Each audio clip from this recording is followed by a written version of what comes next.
இன்று எந்த விஷயத்தை பற்றி பார்க்க போகிறோம் அப்படின்னா, தேவையில்லாமல் ஒருத்தரை தயவு செஞ்சு ஆராய்ச்சி பண்ணாதீங்க, தயவு செய்து பண்ணாதீங்க. இது வந்து ஒரு பெரிய ப்ராப்ளமை வந்து உங்களுக்கு மட்டும் இல்லை, உங்களை சார்ந்தவர்களுக்கும் உங்களது சொந்த மனதிற்குமே ஏற்படுத்தும். காரணம் என்ன தெரியுமா? இப்போ உங்களது கணவனோ இல்லை மனைவியோ நண்பனோ ஃப்ரெண்டோ இல்லை வந்து பார்த்தீங்கன்னா கேர்ள் ஃப்ரெண்டோ பாய் ஃப்ரெண்டோ தெரிஞ்சவங்களோ பிஸ்னஸ் பீப்புளோ ஏதோ ஒரு சுற்றமும் சூழமும் சார்ந்த ஏதோ ஒரு நபர் இப்போ வந்து உங்கள்கிட்ட வந்து வராங்கன்னு வச்சுக்கோங்க.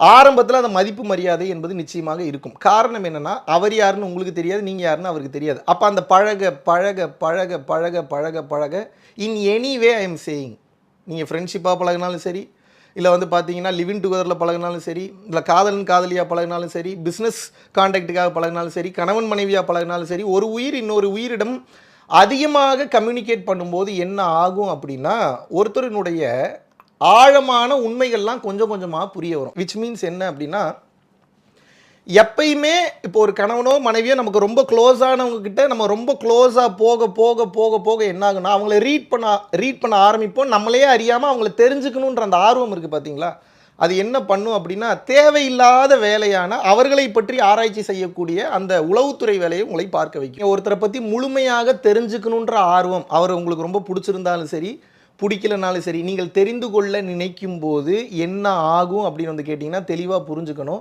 அவங்களோட வண்டவாளம் தண்டவாளம் எல்லாம் கொஞ்சம் கொஞ்சமாக தெரிய வரும். விச் மீன்ஸ் நல்லதும் கெட்டதும் இரண்டும் இணைந்தது தான் மனித உடல் மனித மனம் என்ற புரிதல் இல்லாமல், நான் ரொம்ப நல்லவன் நீ கெட்டவன்ற மைண்ட் செட்டோட இந்த மனம் உங்களே அறியாமல் பார்க்க வைத்து விடும். இந்த மைண்ட் செட்டில் பிரச்சனை என்னென்னா, உங்கள் மேலே இருக்கிற தப்பை நீங்கள் மறந்துடுவீங்க, அடுத்தவன் மேலே இருக்கக்கூடிய தவறுகள் மட்டும்தான் தெரியும். ரெண்டாவது, இந்த உலகமே எதை சார்ந்து இயங்குகிறது என்றால் ஒரு பொருளாதாரத்தை அடிப்படையாக வைத்து வந்து இயங்குகிறது. அப்போ எனக்கு ஒரு தேவைன்னு நோக்கி ஓடும்போது தந்திரம் என்பது அவசியமான ஒன்றாக இருக்கிறது. தெளிவாக வந்து புரிஞ்சுங்க. தந்திரம்னா என்ன? இப்போ ஒரு பிஸ்னஸ் பர்சன் ஒரு கடை வச்சிருக்கிறார், அந்த கடையில் இருக்கக்கூடிய பொருள் நல்லா போகணுன்னாலும் இல்லாட்டினா அடுத்து அந்த கடையை டெவலப் பண்ணணுனாலும் அவர் என்ன பண்ணணும்? ஆஃபர்ஸ் கொடுக்கணும். இல்லாட்டினா வந்து பார்த்தீங்கன்னா மற்ற கடையை விட வந்து பார்த்தீங்கன்னா பெஸ்ட்டாக ஏதாவது ஒரு பொருள் வந்து அடிஷ்னலாக ஆட் பண்ணி கொடுக்கணும், இல்லை பெஸ்ட்டாக வந்து கமர்ஷியல் விளம்பரம் பண்ணணும். இதெல்லாம் அவரோட தொழில் சீக்ரெட்ஸ். அப்போது இது அஃப்கோர்ஸ் எதை சார்ந்து இருக்கும் அப்படின்னா, ஒரு கஸ்டமர்ஸை வாடிக்கையாளர்களை எப்படி வாங்க வைக்கிறது, அவங்களுக்கு அதான் நல்ல ப்ராடக்டாக இருந்தாலுமே அதை marketing and packaging and promotion இருக்குது பார்த்தீங்கன்னா, அதுக்கு அறிவை பயன்படுத்த வேண்டிய ஒரு விஷயமாக இருக்கும். இது பிஸ்னஸ்க்கு மட்டும் இல்லை, நீங்கள் வேலை பார்க்குற இடமா இருந்தாலும் சரி, இல்லை நீங்கள் படிக்கிற இடமா இருந்தாலும் சரி, இல்லை நீங்கள் பிஸ்னஸ் பண்ணுற இடமா இருந்தாலும் சரி, இல்லை நீங்கள் ஊர் சுற்றுற இடமா இருந்தாலும் சரி, டூரிஸ்ட் போகக்கூடிய இடமாக இருந்தாலும் சரி, எல்லா இடத்துலையும் எப்படிப்பட்ட ஒரு சூழ்நிலை இருக்குது அப்படின்னா, எல்லாவற்றையும் வெளிப்படையாக நாம் வார்த்தைகளால் சொல்லிவிட முடியாது. சில இடங்களில் அவாய்ட் பண்ணுறதுக்காக சில விஷயத்தை நம்ம மறைக்க வேண்டியது வரும். சில பிரச்சனைகள் வரக்கூடாதுன்றதுக்காக சில பேரையே நம்ம அவாய்ட் பண்ண வேண்டியது இருக்கும். சில நேரங்களில் வந்து பார்த்திங்கன்னா நமக்கு வரக்கூடிய பிரச்சனைகளுடைய வீரியம் ரொம்ப ஜாஸ்தி இருக்கிறதுனால நம்ம என்ன பண்ணுவோம் அப்படின்னா, நம்மளை முழுதுமாக வெளிக்காட்டிக்க விரும்பி கொள்ள மாட்டோம். ஆனால் நம்மளை சார்ந்தவங்களுக்கு இது எப்படி தெரியும் அப்படின்னா, நான் இவ்வளோ க்ளோஸாக பழகுறேன், நீ உன்னை பற்றி என்கிட்ட சொல்ல மாட்டேறியேன்னு சொல்லி சில பேர் சண்டை போட்டுட்டும் போவாங்க. சில பேர் வந்து தெரிஞ்சுக்கணும், பார்க்கணும், பேசணும், பழகணும்னு சொல்லி அந்த ஏர்ஜ் என்பது ரொம்ப ஜாஸ்தியாக இருக்கும். இது எங்கே கொண்டு போய் ஒரு கட்டத்துக்கு மேலே உங்களை விட்டுரும் அப்படின்னா, ஃப்ரெண்டாக இருந்தாலும் சரி, யாராக இருந்தாலும் சரி, வளர வளர வளர வளர ஒரு காலகட்டத்துக்கு மேலே மனிதனுடைய இந்த சர்வைவிங்னு ஒன்று இருக்குல்ல, இந்த உலகத்தில் நான் வாழ்வதற்காக நான் வாழக்கூடிய சர்வைவல், என்னை நான் பாதுகாத்து கொள்ளுதல், இங்கே நான் வாழ்கிறதுக்கு என்னை நான் வந்து சீரமைச்சுக்கிறது, செக்யூரிட்டி எனக்கு நான் பர்ஃபெக்டாக வச்சுக்கிறேன். அப்போ இதுக்கு தந்திரத்தை பயன்படுத்த வேண்டியதாக இருக்கும். எப்போ ஒரு மனிதனுடைய கோர் சீக்ரெட்ஸ் கொஞ்சம் கொஞ்சமாக கூடவே இருக்கிறதுனால உங்களுக்கு தெரிய வருதோ, அவர் மேலே மரியாதைலாம் போயிடும். இது உங்களுக்கு மட்டும் இல்லை, உங்களை யாராவது இப்படி உங்கள் கூட பழகி உங்களோட கோர் சீக்ரெட்ஸ்லாம் கண்டுபிடிக்க ஆரம்பிச்சிட்டாங்கன்னா, நீங்கள் நினைக்கிறீங்க உங்களோட கோர் சீக்ரெட்ஸ் அவங்களுக்கு தெரியாது. உங்களோட பெரிய புத்திசாலி மாபெரும் அறிவாளிகள் மைண்ட் ரீடர்ஸ்லாம் இந்த ஊரில் வளம் வந்துட்டு இருக்காங்க, அது உங்களுக்கு தெரியல. அப்போ அவங்க உங்ககிட்ட பழக பழக அது எப்படி தெரிஞ்சிடும் அப்படின்னா, உங்களோட A to Z வண்டவாளம் தண்டவாளம்லாம் தெரிஞ்சிடும். அப்போ ஆட்டோமேட்டிக்காகவே ஒருவருடைய A to Z தெரியும் போது அந்த மரியாதை என்பது போய்விடும். அப்போ இந்த உலகத்தில் யார் ஜெயிக்கிறான்னா, முழுதுமாக தன்னை வெளிக்காட்டி கொள்ளாதவன் தான் ஜெயிக்கிறான். ஒரு மாஸ்க் ஒன்று தேவைப்படுது இந்த சொசைட்டிக்கு. ஏன்னா உண்மை என்பது ஜீரோவில் இருக்குது, சமாதி நிலையில் இருக்குது, காணாமல் போகிறதுல இருக்குது, கரைஞ்சு போகிறதுல இருக்குது, ஜலசமாதியில் ஆகிறதுல இருக்குது, அருட்பெரும் ஜோதி ஆகிறதுல இருக்குது. அப்போது அந்த உண்மையை கடந்து இந்த உலகம்னு பார்த்துட்டாலே அது மொத்தமும் மாயை தான். அப்போ அந்த மாயையில் நம்ம சர்வை பண்ணோம்னா தந்திரம் அவசியம் அப்படின்னா இது தவறான வார்த்தை ஒன்றும் கிடையாது. தெளிவாக புரிந்து கொள்ள வேண்டும். நல்ல விஷயத்திற்காக நீங்கள் சூழ்ச்சி கூட செய்ய வேண்டும், ஆனால் நோக்கம் சரியாக இருக்க வேண்டும். கிருஷ்ண பரமாத்மா என்ன பண்ணார்? தர்மத்தை நிலைநாட்டுவதற்காக அதர்மத்தில் இருக்கிறவங்கெல்லாம் அவனும் ஞானத்தில் இருக்கான். பட் அவன் வந்து பார்த்தீங்கன்னா மற்றவர்களை அழிக்கணுன்ற ஞானத்தில் இருக்கான். தர்மத்தில் இருக்கக்கூடிய பாண்டவர்கள் வந்து பார்த்தீங்கன்னா தர்மத்தை காக்க வேண்டிய நிலையில் இருக்கிறார்கள். அதனால் கிருஷ்ண பரமாத்மா நல்ல சூழ்ச்சிகளை செய்து நல்ல நோக்கத்திற்காக தர்மத்தை வெல்ல வைத்தார். அப்போ என்னன்னா கிருஷ்ண பரமாத்மாவுக்கு மட்டும்தான் தெரியும் எண்டில் நான் எதை நோக்கி போய்கிட்டு இருக்கேன்றது. வேற கூட இருக்கக்கூடிய யாருக்குமே தெரியும். ஏன்னா உங்களால் பார்க்க முடியாத அவர் பார்க்கறதுனால தான் அவருக்கு பேர் கிருஷ்ண பரமாத்மா. கூட இருக்கிறவங்களுக்கு என்ன தெரியும்? அவ்வளோ பெரிய அறிவாளி அர்ஜுனன் கூட இருந்த தர்மருக்கே வந்து கிருஷ்ணரை புரிந்து கொள்ள முடியவில்லை. எதை நோக்கி போறாரு என்ன பயம் பதட்டம் மட்டும்தான் இருக்கும். ஆனால் அந்த கிருஷ்ணர் அதை நோக்கி போய் கொண்டிருக்கும் போது எண்டு மிக சரியாக இருக்கும். பாதை எந்த பாதையாக இருந்தாலும் பிரச்சனை இல்லை. இது பல பேருக்கு தெரியாது. சட்டத்திட்டங்களுக்குள்ளேயே சிக்கிட்டு இறை சட்டத்திட்டங்கள் தெரியாம, பஞ்சபூத சட்டத்திட்டங்கள் தெரியாம, நவகிரக சட்டத்திட்டங்கள் தெரியாம வாழ்க்கையில் பிரச்சனைகளில் சிக்கிக் கொள்கிறார்கள். இப்போ இது எப்படி போய் வந்து முடிஞ்சிருது அப்படின்னா, இப்போ ஒருத்தரை பற்றி ஆழமாக நீங்கள் தெரிஞ்சுக்கும் போது அவங்கள பற்றின டீப் சீக்ரெட்ஸோ இல்லை அவங்கள பற்றின விஷயங்கள் ஏதாவது தெரியும் போது அதை வந்து ஜட்ஜ்மெண்டல் மென்டாலிட்டி இல்லாமல் பார்க்கக்கூடிய பக்குவம் வந்து உங்களுக்கு இருக்கணும். அப்படி இல்லை அப்படின்னா முதல்ல அவங்கள நீங்கள் தெரிஞ்சுக்கணும்னு நினைக்கக்கூடாது.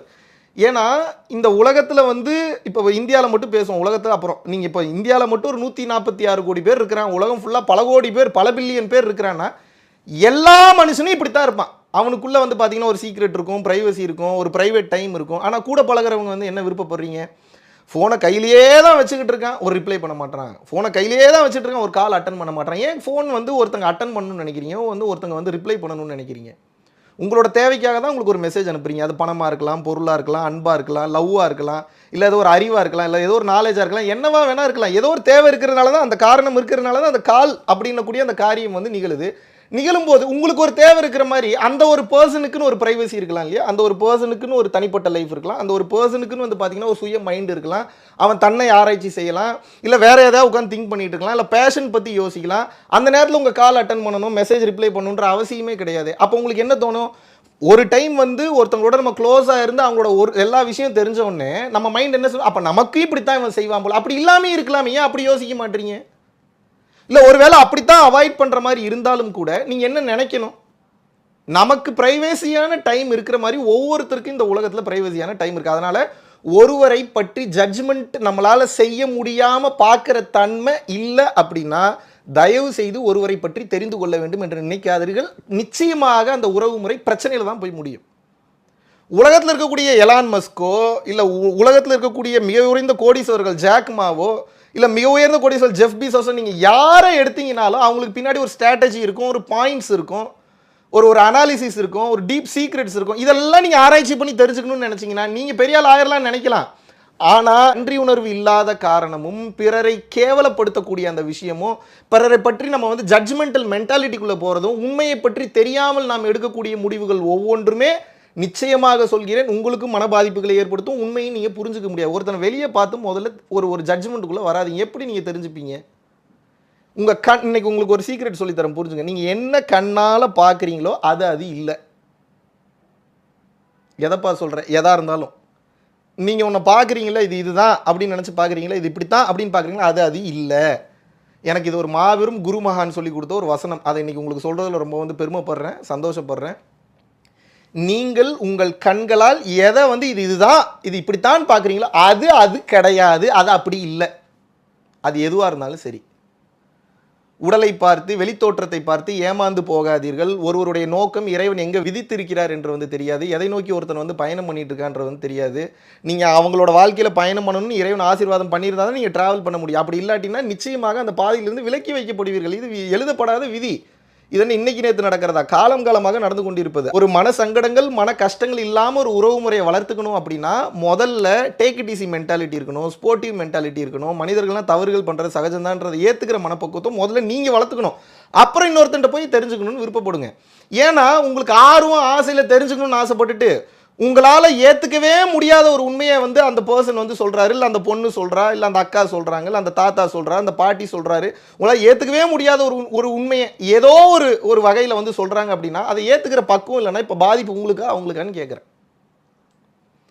அப்போ தெரிஞ்சுக்கணுன்ற உங்கள் ஆர்வம் உங்களை குழியில் தள்ளுதா தள்ளலையா?